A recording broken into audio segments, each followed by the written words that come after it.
So ఇప్పుడు నేను అన్న ప్రకారము కృప ద్వారా విశ్వాసము చేత రక్షణ వస్తే దాన్ని కాపాడాలంటే ఏం చేయాలి? ఆయన కృప ద్వారా ఆయన రక్షణ కొనసాగిస్తున్నాడు, ఆయన కృప ద్వారా దానిలో విశ్వాసము ఉంచాలి.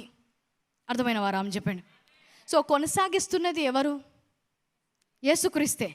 సో కొనసాగిస్తున్నందుకు చూడండి, క్రియల ద్వారా కొనసాగిస్తున్నాం అనేది కాదు, కొనసాగిస్తున్నాము కాబట్టి క్రియలు వస్తాయి. ఉదాహరణ చెప్తాను, మళ్ళీ అర్థమవుతుంది చాలామందికి. ఇంకా ఇది మామిడి చెట్టు అని చెప్పడానికి ఏంటి రుజువు? నువ్వు వెళ్ళి ఏదో చెట్టుకి మామిడి పళ్ళు కట్టేసావనుకో, అది మామిడి చెట్టు అవ్వదు. అందులో మామిడి విత్తనం ఉంది కాబట్టి ఆ చెట్టు ఫలించి ఏమిస్తుంది? మామిడి పళ్ళు ఇస్తుంది కాబట్టి ఇది మామిడి చెట్టు అని గుర్తిస్తాం.